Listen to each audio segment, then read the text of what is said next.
And we are live. Welcome, welcome. Happy Monday. As we are in between Yutet Kislev and Hanukkah, we're preparing to bring extra light to the world. And what better way than to learn about Mashiach? Last time we were continuing, and we're continuing today, the actions of Mashiach. We talked about specifically what does it mean to enforce the Jewish people in our generation or in exile in general. We said, obviously, the enforcement we're talking about here is not through policemen watching you and forcing you to do everything.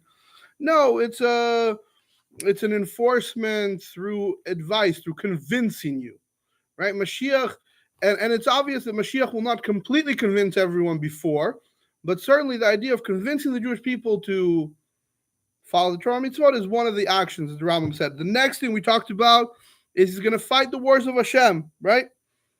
What does it mean, the wars of Hashem, right? Sorry. So, you could say he's talking about literal wars.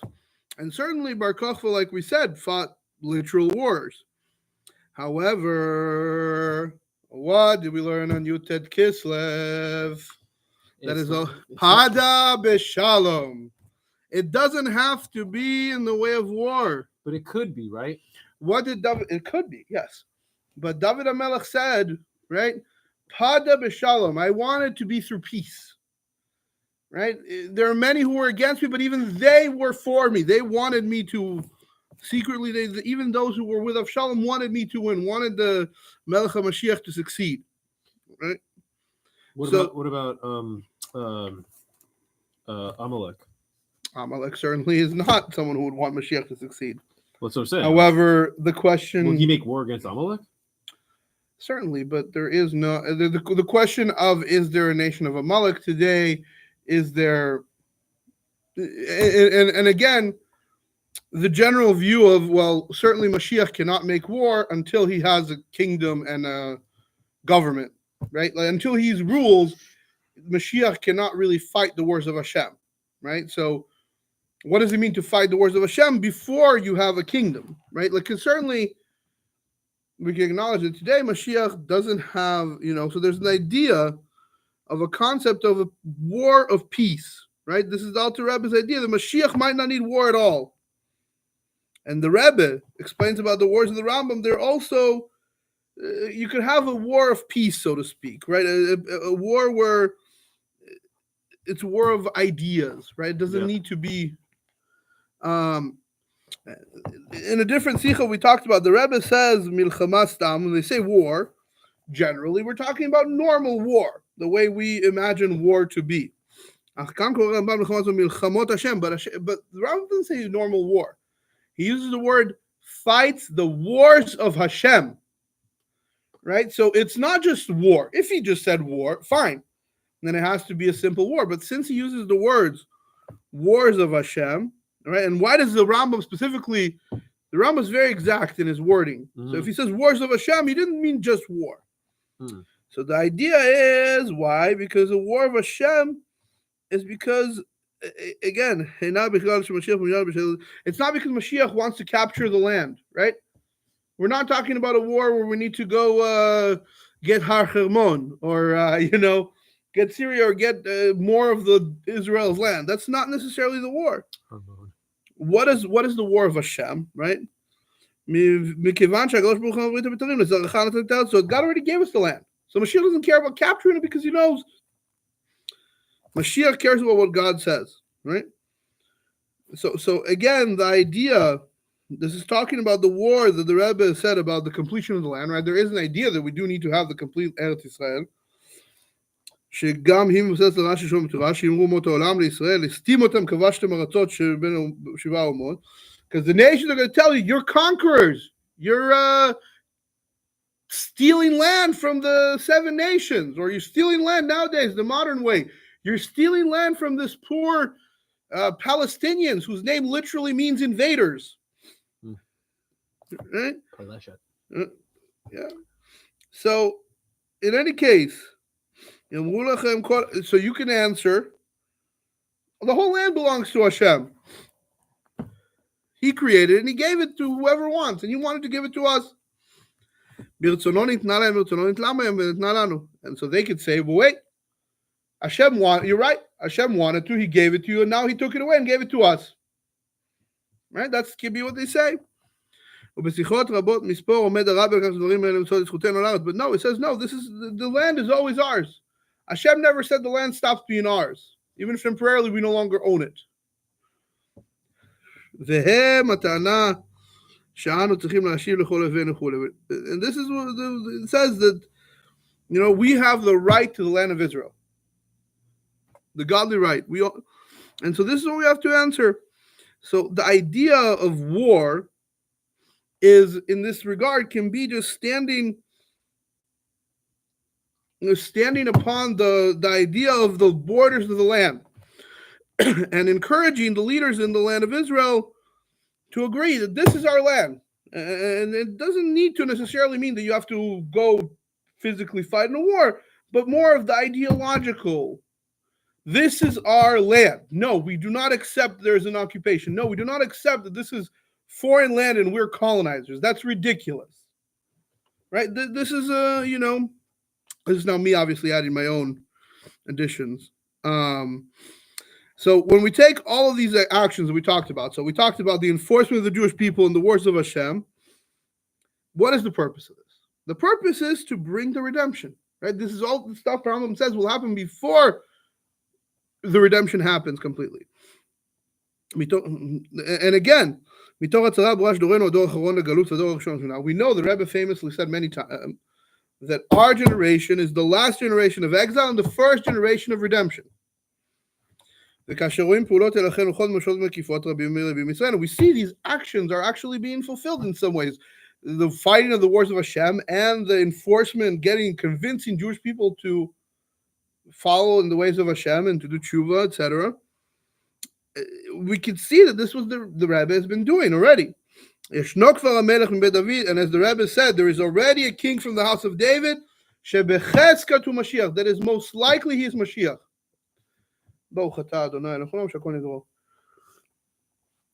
So, now time for, we continue. That was the review for last week.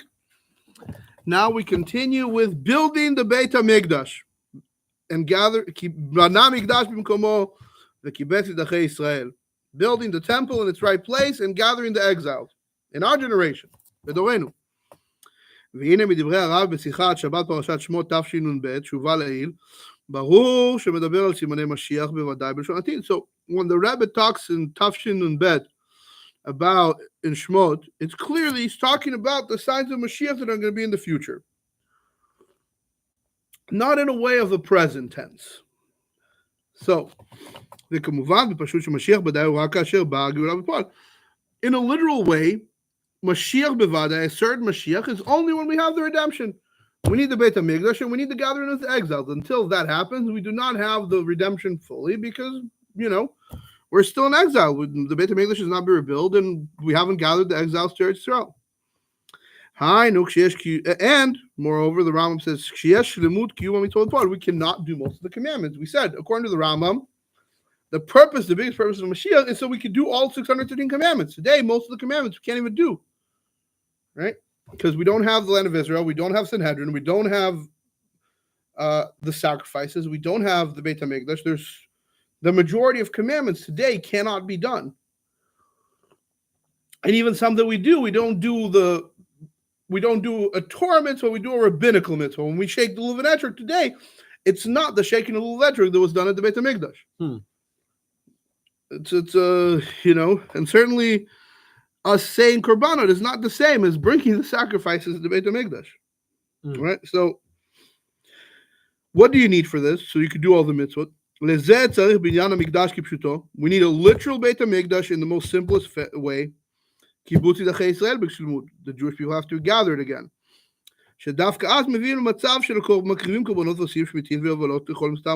Only after these two things happen do we reach a level where we can again bring sacrifices. And we do Shemitah and Yovel, the sabbatical year, and the 50th year, and all of the other stuff. Right. All the mitzvot that are said in Torah. First fruits. Exactly. Well, first fruits, yeah. They bring him before the high priest. Yeah, no, 100%. And so clearly, as long as we haven't reached that state, we cannot say that we have reached a complete redemption. And it's certainly, this was a discussion, we cannot say it's Mashiach bevadai according to the Rambam until these two things have happened, right? We cannot say it's 100% it's Mashiach. Is it most likely? Yes. Is it likely Mashiach? Yes. Is it 100%? No. It's not for sure until we have the Beit HaMikdash and we have אף על פי כן אפשר למצוא בדברי שכבר כעת בהווה ישנם מינים שהם מעין ובדוגמת פעולותיו של משיח בוודאי. So, we agree. We start by saying we agree that Mashiach bevadai, we cannot say it yet. Even about the Rebbe who certainly fits the most likely Mashiach, we cannot say it because the Beit HaMikdash is not being rebuilt and we've not been gathered to Israel. I'm having this class out of West Francisco, California, not out of Yerushalayim, right? So, now, what we're talking about, but there's still actions of Mashiach that are like the actions of Mashiach bevadai. Within the building of the temple and the gathering of the exiles. And this is a preparation for what will be with the complete redemption. As was explained in the famous kuntras Beit Rabbeinu shebeBavel, the house of our Rebbe in Babylon, was talking about that I shall make for them a temple, like a minor temple, in the lands that they lived. Even in the time of exile, the Jews have a minor temple, like a minor Beit HaMikdash. Right? It's like it's to replace the Beit HaMikdash that was destroyed in Yerushalayim. And it's a preparation for the third temple to be rebuilt. And the sages say, what is this? This is the house of our Rebbe in Babylon. Right? This is the words of our sages. That's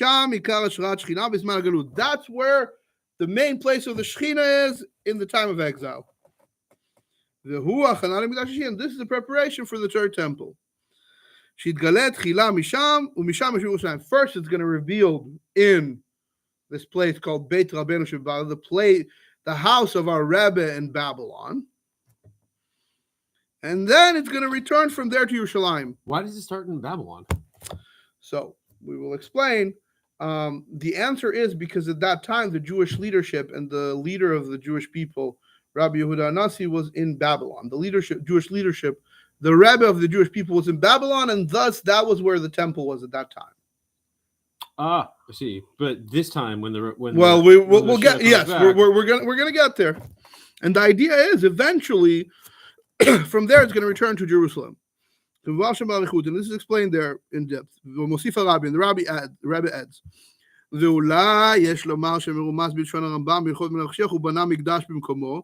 and perhaps the Rebbe says it's hinted in the words of the Rambam when he's talking about Melech Mashiach, and he built the temple in its place. So the Rebbe asks, why does he need to say that the Beit HaMikdash is in its right place?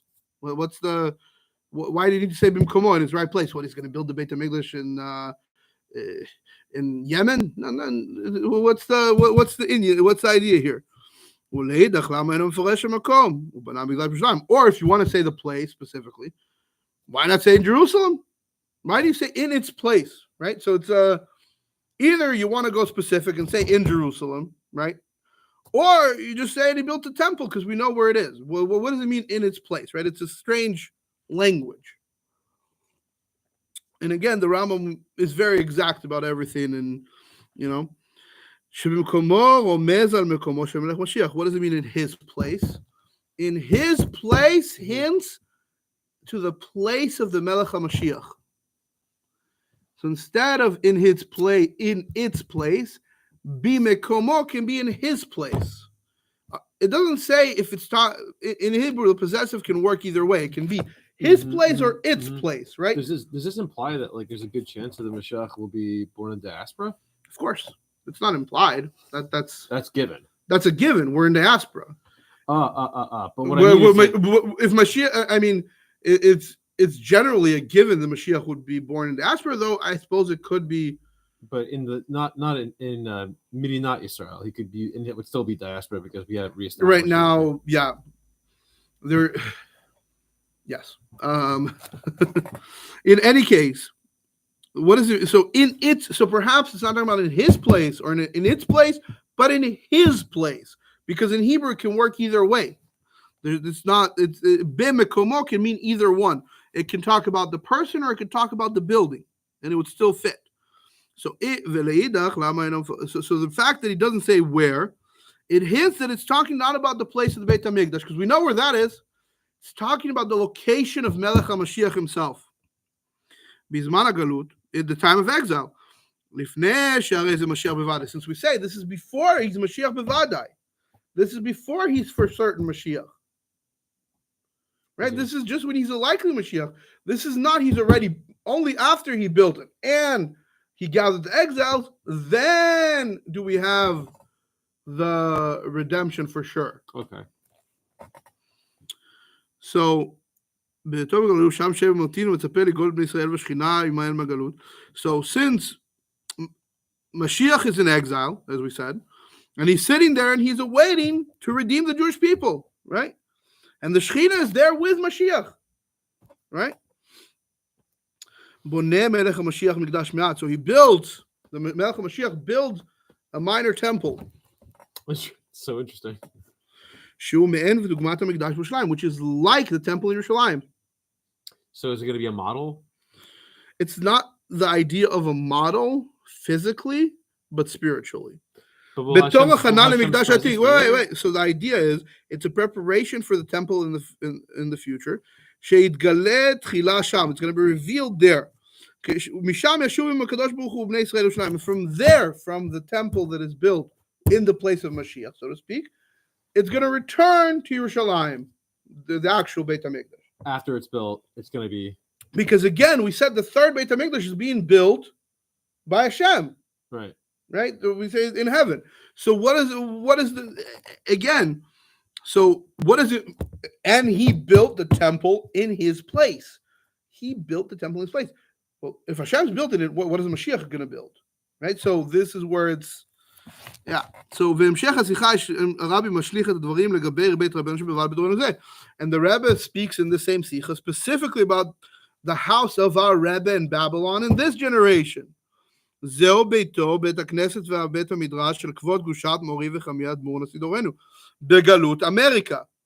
What is this? This is the house, the synagogue, and the study hall of my father-in-law, the Rebbe, of a leader of our generation, in the exile in America.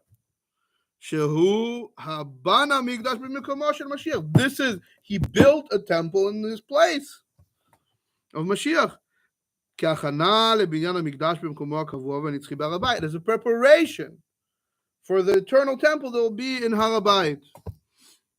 ולכאורה, אף שבעיקרון הדברים אמורים להיות נכונים לגבי כל משיח בדורו, and seemingly, this is true about every Mashiach in his generation. As we said, every generation has a potential Mashiach.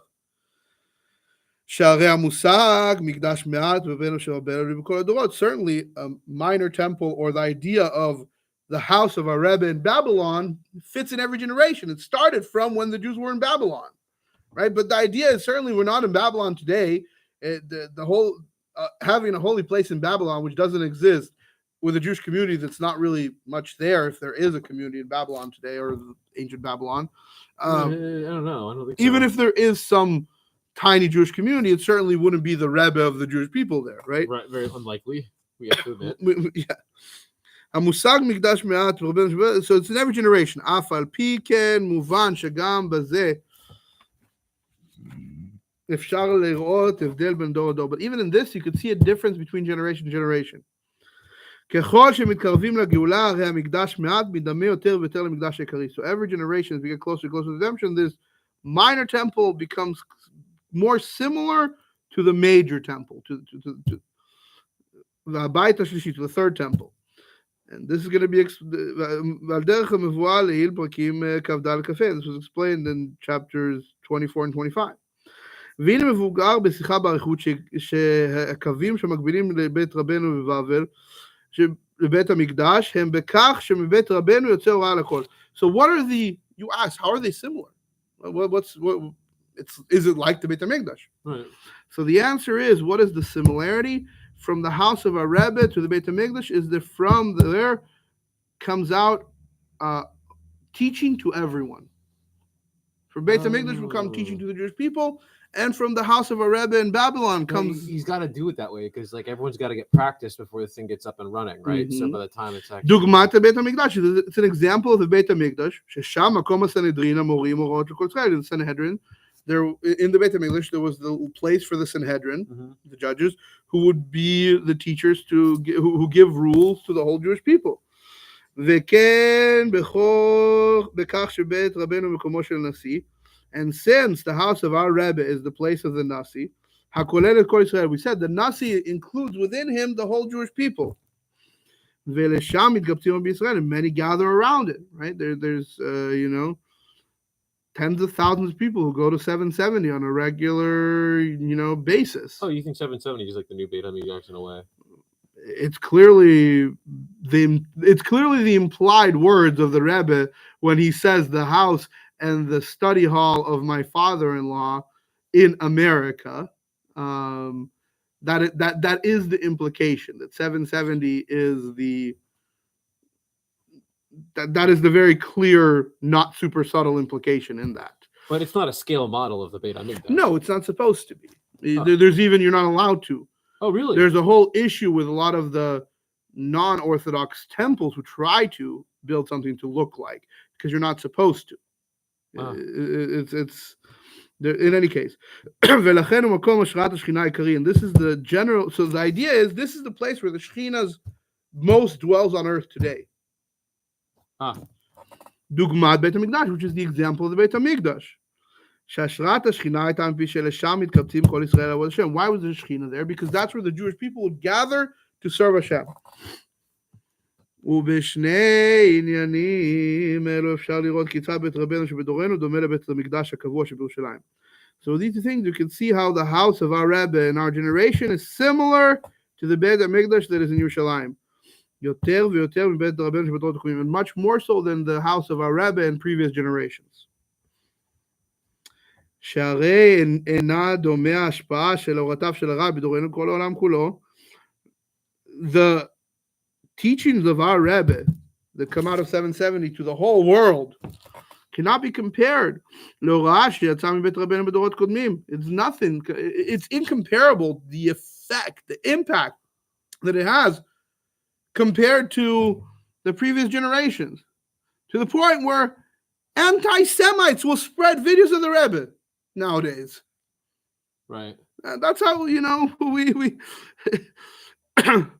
unintentionally giving beautiful words of inspiration to tens of thousands of Jews who may have not have heard of him. But it's the influence is much greater than any previous generation. And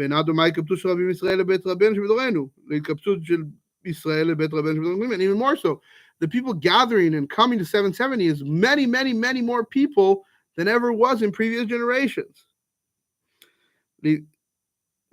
וכלשון הרב במשך השיחה, as the Rebbe himself says, שרואים במוחש שהולף ונתווסף ביתר שאת וביתר עוז. We see in actuality that it goes and becomes added more strength and more great grandeur.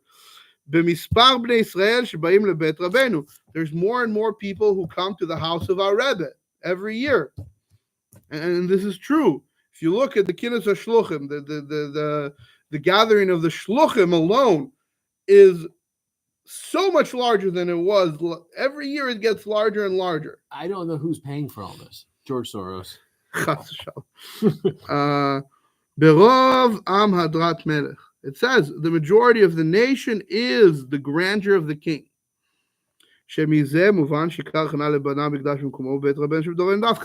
The more people who come to 770, who come to the house of our Rebbe in Babylon, so to speak, the more recognize him as the house of the Rebbe in Babylon, so to speak, And thus it influences that is, the grandeur of a king is the majority of the nation, right? That's the idea. When the majority of the nation acknowledges a king, that is. What about the gathering of the exiles?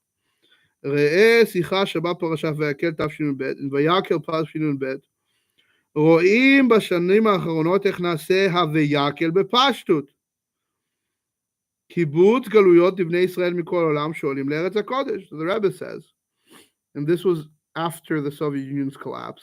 So we see in the last year, in the last years, how we have the vayakel, the gathering in simplicity. There's a gathering of exiles of all the world coming and doing aliyah to Eretz Israel. Sholim le'Eretz HaKodesh. They go make aliyah to Eretz Israel. It's more and more people doing it. And you can't compare the aliyah of this generation to even the aliyah of the previous generation. It's incomparable in the numbers, in the scope. Right? I believe we're now at a point where there are more Jews living in Eretz Israel than there not just have ever been, but that even live in America. It is now. Yeah, has more. Yeah, than the entire diaspora, I think. I don't think the entire diaspora combined yet, but but it's more than any other country in the diaspora, I believe. Mm-hmm. The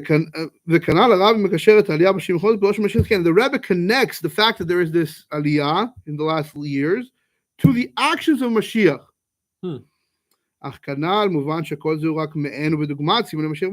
Again, we have to clarify, these are all an example of the signs of Mashiach Bevadai. Right? Mashiach Bevadai is for sure 100% Mashiach. These are only examples of the signs. They're not, as we said before in the beginning, we have to acknowledge that Mashiach Bevadai, it still doesn't fit yet. Mashiach Bevadai means you have to first defeat all the nations around him. And the Goyim will no longer bother us. And the Beit HaMikdash will be rebuilt in its most simple, actualized manner. The Kabetz Korset, it gathers all the Jewish people, right? So you could say all these actions are examples, but we can't say he did the completion, right? We have to acknowledge where we are. שרק אז אפשרית השלמות המלאה של קיום התורה והמצוות כבפועל, וזו הגאולה האמיתית של מה בפועל. So only then can you do all 613 commandments, and that is the real, the true fulfillment of the Torah mitzvot and the true redemption. ואף שסימני חזקת משיח הבאנו אפשרות להוציאה מפשוטם, הרי אי אפשר לעשות בסימני משיח ועד. Even though some of the signs of Cheskat Mashiach, we were able to say, well, maybe it's an allegory, we cannot do this with Mashiach Bevadai. Yeah. The signs of Mashiach Bevadai are very physical and actualized, right? Right. This won't be a metaphor. This is not a metaphor. The Beit HaMikdash needs to be rebuilt physically, like, and we have to win the wars, and we have to stop being the word is underneath the goy. Yes, underneath the kingship of the goy. The reason is very simple. Because in this case, it's not the external part of the signs, but the meaning of them. As we said, the purpose of all of this is we need to be able to do all 613 commandments. To do that, we cannot do that until we have the Beit HaMikdash, we have all the land of Israel, and we have the Jews returning to Eretz Israel. In fact, all the tribes, really, but yes. So, לכם, בנוגע לסכנת חזקת משיח שיקוף וילחם, הרי אין נפקא מינה אם כפייה היא כפייה חיצונית פנימית. When we're talking about Mashiach b'chesed that he's going to enforce and he's going to fight, this you can take metaphorically, you could take these as examples, because it's only a most likely Mashiach, right? Is it internal or external? Is it a war as itself or not?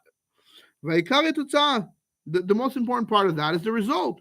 Because when we talk about the result is the Jewish people should do more mitzvot, right? That is the main thing. But and the nations should stop bothering them. If Mashiach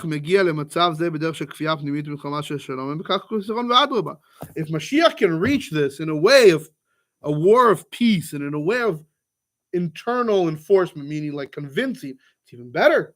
Why should we have physical war? It's better if we can do it in this way. The Gentiles only understand Incorrect, because it can happen. Okay.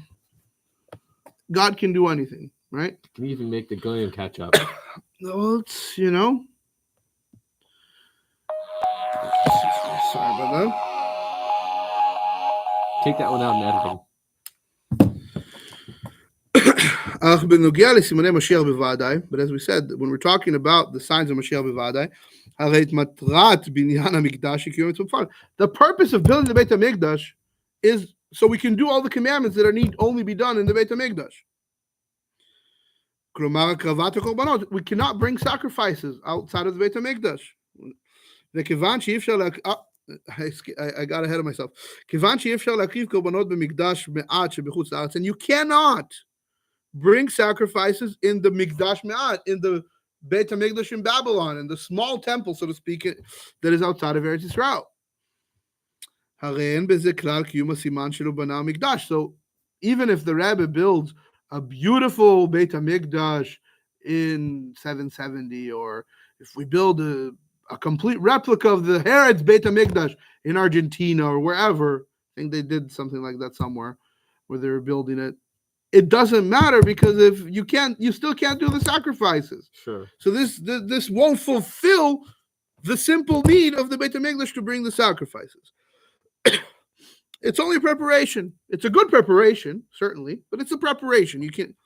ועל דרך זה בנוגע לקיבוץ נידחי ישראל, שמטרת הקיבוץ הוא קיום מצוות שמשמיטין ויובלות בפועל. And similarly, why do we need to gather the people? Because even if we build a Beit HaMikdash, but we don't have the majority of Jews living in Israel, you cannot have. If you don't have the Jews living in Israel, you cannot do Shemitah and you cannot do Yovel. ועד שלא הגענו לזה אין וקיבץ נידחי ישראל. Until we reach it, we cannot say he gathered the exiles, even if most of the exiles are there, until the Jewish people are all in their land, living in their land as they should be. You cannot do these laws. And now we're going to go and speak about how our days are the days of Mashiach. After what we just said, it seems to say, okay, we know where we are, we're in the process, but it's not Mashiach b'vada yet. We're going to say that these days are actually days of Mashiach. על פי כל הנעדות סדר התגלותו של משיח, שיש בזה כמה שלבים, יש לברר מאיזה שלב זה נקרא ביאת המשיח וימות המשיח האמורים בכל מקום. There's two stages that are often spoken about, the coming of Mashiach and the days of Mashiach, that are spoken a lot. What stage is where and what? ברור שימות המשיח בשלמותם וגאולה האמיתית השלמה, היא רק כאשר בנה המקדש במקומו ויקבץ את אחרי ישראל. So, as we said before, obviously the completion, the days of Mashiach in their complete way, and the true final redemption is only when you got the Beit HaMikdash, you got the Jews living in Israel. Right. We already said this. As we said before, this is where you can do all the commandments. אך במידה מסוימת אפשר לראות גם את השלב הקודם לכך, ניצח כל האומות שסביביו, כנקודה של שבירת הגלות. In some ways, you can go even one point before that, when he defeated all the nations around him. That already can be considered a breaking of the exile, right? If Mashiach was able to defeat the nations around him, ומעבר מצב של גלות לגאולה, and this is already a passage from exile to redemption. Certainly, if Mashiach were to come and defeat all the nations around him, we would say we're living in redemption times, right? כי כדברי הרמב"ם בפרק שאחרי זה אמרו חכמים אין בעולם הזה לימות משיח אלא שבוע ומחויב בלבד. Why? The Rambam brings the words of the sages. The sages said there's no difference between this day and the days of Mashiach except our servitude to the kingdoms, to the Goyim alone. So all we need to reach the days of Mashiach is no longer be in servitude, so to speak, to the Goyim. וכפי שנתבהר לעיל שעיקר הגלות השעבוד המלכויות ועיקר הגאולה ביטול השעבוד, because as we explained earlier on, the main point of the exile is that we are no longer our own masters. We are under the rule of the Goyim. And the most important part of the redemption is the nullification of this enslavement, of this being under their rule. Yeah. Because once that is the case, well, we can build the Beit HaMikdash. No one can tell us otherwise. Well, if the Jews are living in peace, then yeah, everyone will want to come to Eretz Yisrael because that's where you live in peace, and you don't need to worry about the Goyim making a decision you don't like anymore about you living there, or I'm sure it won't be a problem to dismantle Al-Aqsa. Yeah, That'll be uncomplicated. It Listen. definitely won't cause a war. Of course not, because it won't be us doing it. Hashem, we cannot control actions of God, such as an earthquake and a Beit HaMikdash landing in its place. Like It's again, going to be airdrop from heaven. yeah, the Beit HaMikdash is going to go. The third Beit HaMikdash, that is the view. Yes, the third Beit HaMikdash is being built up in Shemaim, and it's going to come down. The stomach, the foundation would need to be cleared before that. It couldn't just squash whatever's underneath it. I don't know. I don't think that's. But I mean, on a general note, like earthquakes happen. True. Right, and were an earthquake to happen that collapses that building, and I don't know. And then we see a Beit HaMikdash going down. I don't think anyone's gonna go to war. Who obviously, again, to be clear, from a secular perspective, I agree. Yeah, it would be very complicated, the idea of destroying Al-Aqsa, which they have made into this place that they view as holy now, and whatnot. But again, if it's not done by an active man, the earthquake is definitely possible. Right? So in any case, when the sages talk about the day that the son of David arrives, they're talking about the day that he defeats the nations around him.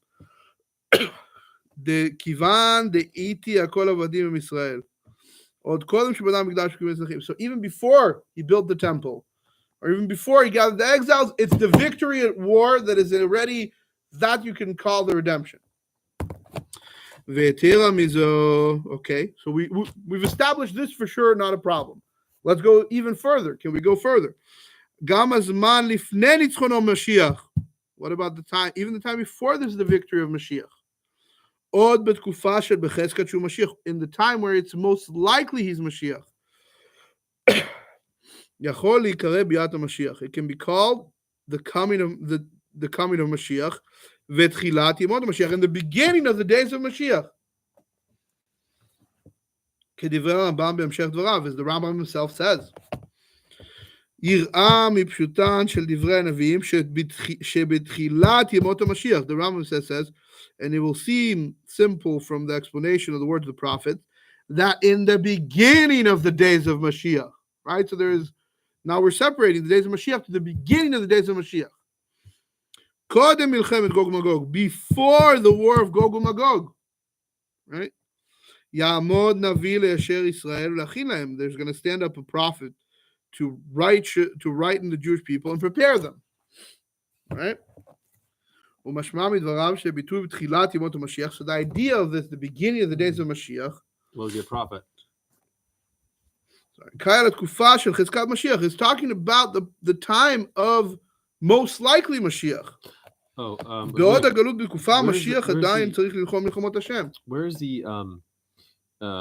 Where is it in the liturgy where it talks about how there's going to be a prophet that comes prior to the Mashiach? This is Rambam. Where is he deriving that from? The words of the prophets. I just wanted to. If you like, as far as I've never heard that, so I don't know what. The prophecy will return before the coming of Mashiach. I didn't know that. Okay, so prophecy. I didn't know that either. So it is one of the time of the Nasi. Yeah. So it's one of the things that it says that the time of Mashiach, prophecy return, and that they will be prepared. The idea is the Rebbe considered a Nasi? A Navi? A Navi, that's what I mean. Certainly there are those who would say yes. But the Nasi are the judges, right? Nasi is a leader. Navi is a prophet. Prophet, yeah. So we'll return to the time of the Navi. Right. So the idea of prophecy will come, that the Rambam says she'll stand up before the war of Gog and Magog even. They will stand up a prophet to straighten the Jewish people and prepare them. So seemingly,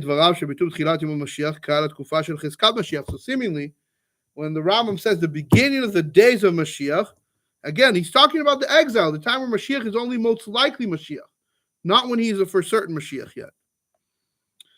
Mashiach because he still has to fight all the wars. Gog and Magog is about to go at it, right? So even then, this is before the war of Gog. And this is understood from the words of the Rebbe. We explain the words of the sages. Everywhere the sages say the days of Mashiach in plural, not the day of Mashiach, the days. There are several levels in the days of Mashiach.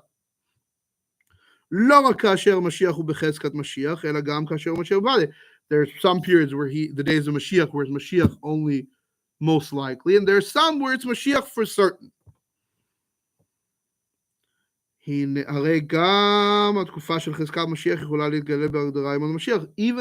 period of, the Rebbe says, even the period where he's only cheskat Mashiach, a likely Mashiach, a most likely Mashiach, can be considered with the definition the days of Mashiach.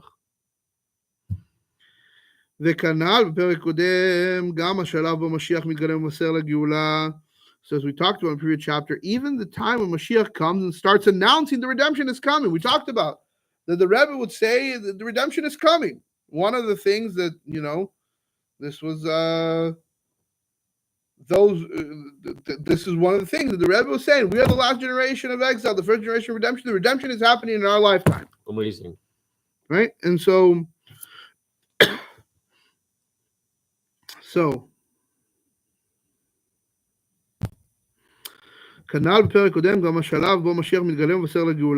say, Mashiach will reveal himself and announce the redemption even before he starts acting. He is already talking the hour, the time when Melech HaMashiach comes is when he announces, right? It's a Kuchimoni.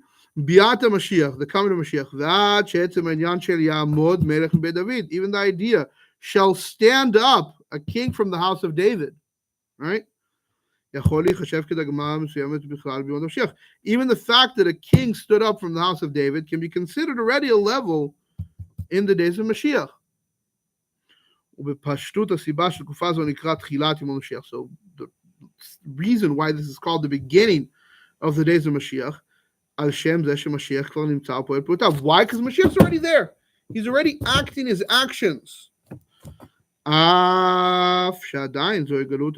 Even though certainly it's 100% exile. We're not redeemed yet. Right? But Mashiach's already doing Mashiach's actions. He's already starting the redemption. והתירה מזו כנ"ל בפרקים הקודמים שמיד עם חורבן נעמד אחד המוכן לגאול ישראל ויש משיח בעולם. We've said previous chapters. The moment the Beit HaMikdash was destroyed, already there stood up one who's ready to redeem the Jewish people. And there is a Mashiach in the world, one who's ready to a redeemer in the world. The Rebbe says that already is the beginning of the redemption, the fact that there is someone who could redeem them. ולכאורה לזה כוונת חז"ל בדברי עמודות 2,000 ימות משיח. And in some ways, this is what the meaning of the sages that say it's going to be 2,000 years of the days of Mashiach. So we get it for 2,000 years. If you consider from the moment of the destruction of the temple, the 2,000 years, the days of Mashiach. שכוונתם ל2,000 השנה האחרונות המתחילות כ"ע שנה אחר חורבן הבית השני, which this is the last 2,000 years that start 152 years after the destruction of the second temple. שכל השנים האלה נקראות בשם ימות משיח. All of those years are called the days of Mashiach. שזהו מצד כוח המשיח שכוונתו בעולם, because there's already, the power of Mashiach is already in the world. אך מכל מקום מובן שכלל שהמשיח הולך ומתגלה יותר ויותר, but either way, we can clearly see Mashiach goes and is revealed more and more. כך הגדרה ימות המשיח מקבלת משמעות יותר ויותר פשוטה. So the definition of the days of Mashiach becomes more and more as a simple definition. ועיקר ושלמות שם ימות המשיח, and the main point and the completion of the days of Mashiach, הוא כנ"ל לאחר יום ניצחונו, שבטל שבועות ומלכויות. When is it really the completion of the days of Mashiach? We reach the zenith of the days of Mashiach, so to speak. That's when he wins the wars, and we're no longer in servitude to the other to other nations. ובפרטיות לאחר שבנה המקדש, and even more so after he built the Beit HaMikdash and gathered the exiles. והם ימות המשיח סתם, אמורים בכל מקום. This is just generally, not the beginning, but this is generally the days of Mashiach that I've said everywhere. אלא שגם הזמן שלפני זה יש בו כבר עניינים של המציאות משיח וגילוי משיח. But even the time before already has the reality of Mashiach and the revelation of Mashiach. אפשר לקרוא לו גם כן תחילת משיח, and we can already call our time now the beginning of the days of Mashiach. How can we be so sure? Oh, it's been said by Nas. It's been said by a Nasi, but we also see the actions. We said we looked at the actions. We have a person who stood up from the house. Is the Rebbe regarded as a Nasi? Certainly, that is.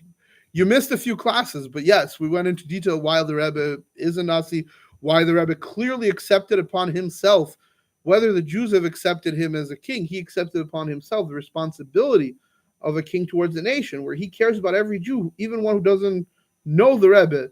Right? He would send a shliach to random island to find one Jew to get them matzah. There are stories like that, right? Mm-hmm. Like the Rebbe cared about every Jew, no matter where he is, and it's his the whole organization the Rebbe set up, right? That is his whole thing, is every Jew everywhere, right? Mm-hmm. And so this is the idea we talked about, the idea of a king. Even before the King David was accepted by the whole nation, he accepted upon himself the responsibility of leading the nation. And only after, because even though he was already called king, he still didn't fully rule until later, when he went and went to war and took control. So again, we talked about ואין מאוד משיח סתם, אלא שגם הזמן שלפני זה יש בו כבר עניינים של מציאות גילוי משיח.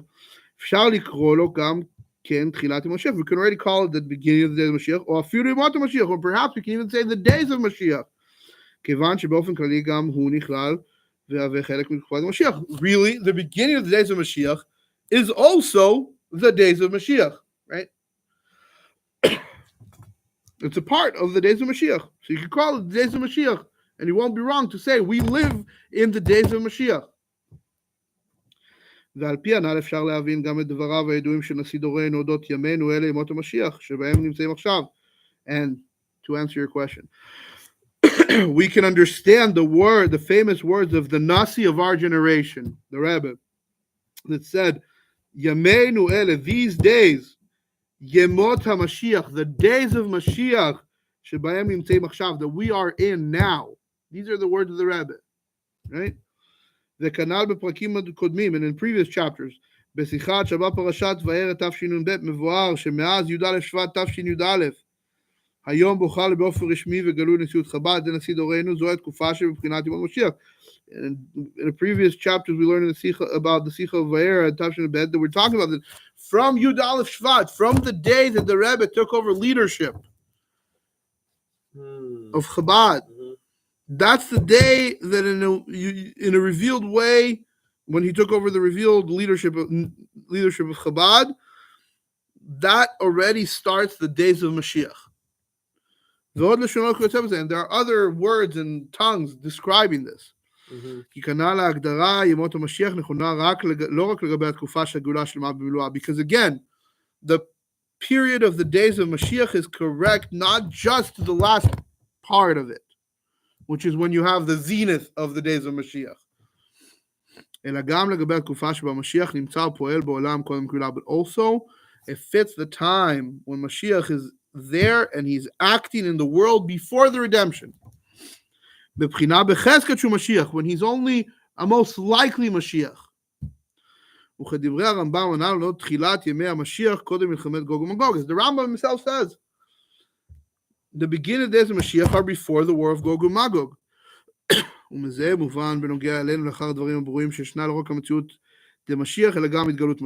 we can understand now what the simple words that the Rebbe said. There's not just the reality of Mashiach, but even the revelation of Mashiach already started. We have a king from the house of David, who is most likely Mashiach.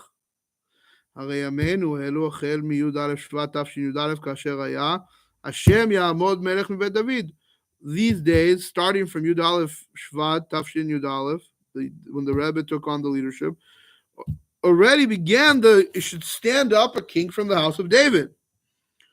And it adds more and more in the years after.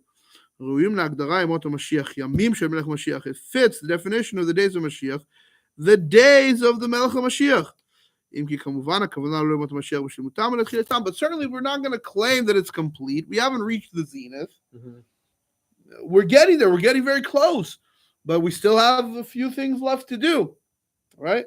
But we can say that these are the days of Mashiach. And we should say these are the days of Mashiach because the Rebbe says this. All right. Summary. Mashiach shebador ha'arawe v'muchan ligol et Yisrael b'misku. Mashiach in the generation. He is the one who's worthy and ready to redeem the Jewish people if they merit it. And it was said about Rabbi Yehuda Nasi in the time of the Mishnah. If he's from the living, as if it's something that's doubtful. Cheskat Mashiach hu kasher HaMashiach shebador oseh pa'ulot v'mashiach le'avad geula. Cheskat Mashiach, most likely Mashiach is when he's doing the Mashiach in the generation already is doing the actions that are there to bring the redemption. Because the fact that he already started means he's ready to redeem the Jewish people. He's already standing up to redeem the Jewish people. As Rabbi Akiva famously said about Ben Koziba, his din, his judgment, is that he is the Melech HaMashiach. As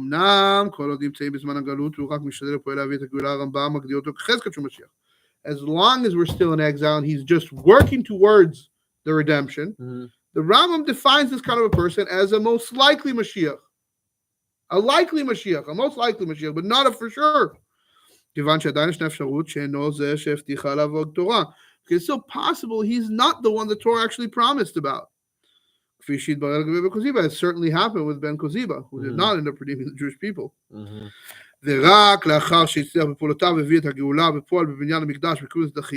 Only after he rebuilds the Beit HaMikdash and brings the exile, now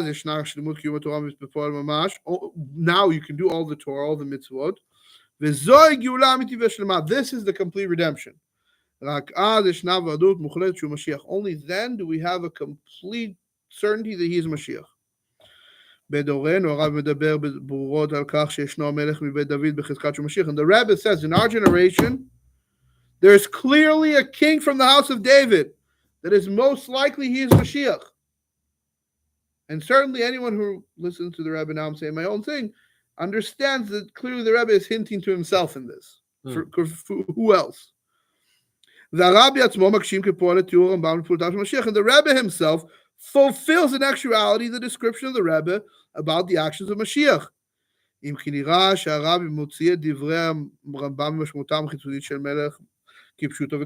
However, the Rebbe certainly takes out the words of the Rambam from their external meaning of a literal king and a literal enforcement. And takes it on the more inner meaning, which is the idea of convincing the people, of getting them to do Torah and mitzvah through internal enforcement and the internal meaning of kingship. Ish muram v'nisa me'am, as someone who's elevated from the nation. And the inner meaning of enforcement, which is enforcement through words, through nice words, with nice words from one way and from strict words, harsh words almost, in another way, to help decisively help. Similarly, the Rebbe explains the words the Rambam is speaking about as a war of peace. And what's the example of a war of peace? The collapse of the communist regime. Right?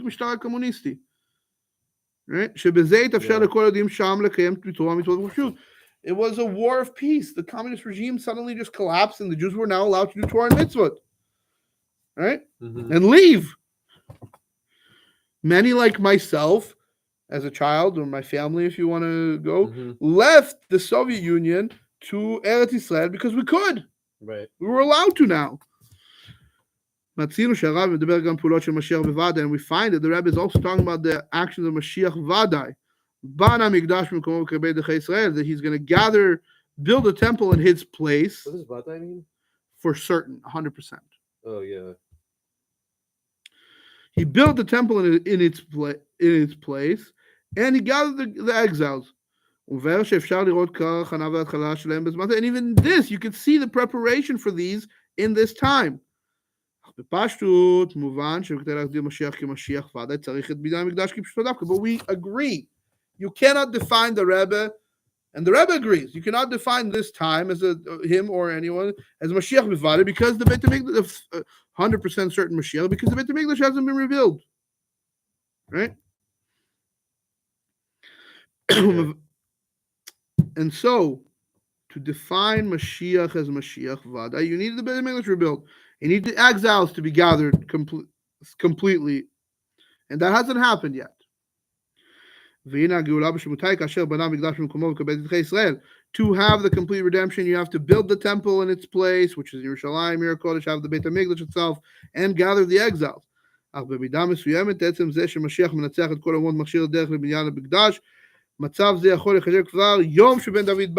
even when he wins the wars, it already can be considered the day the son of David came.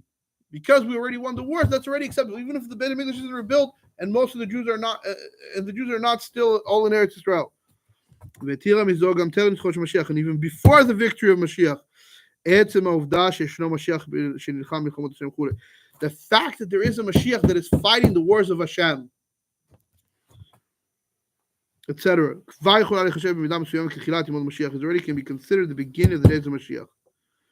ולכאורה זו הסיבה שמצינו שהרב מגדיר את תקופתנו כאשר ישנה התגלות במשיח וישנו המלך מבית דוד כחזקת שהוא משיח. So the Rebbe defines our period when there is the revelation of the Mashiach and there is a Melech Mashiach that is most likely Mashiach as the days of Mashiach which we are in now. God willing, we will continue next Monday on Hanukkah. We're going to learn chapter 32, the difference between light and darkness, which is our Rebbe is against the idea of Haleumi, which is, I'm guessing, the secular state of Israel. Really? Against or at the very least, the permanent establishment. It will be discussed in what that means. It's not that it's against the state of Israel existing as much as it's against that existence is in contest with. It implies that Mashiach is coming or is one of the signs or is a fitting state. I'm guessing. I haven't. We will get into it. So if you want to learn about some anti-Zionism, come for the next class. All right. Cult of Happy Hanukkah. All right, dude.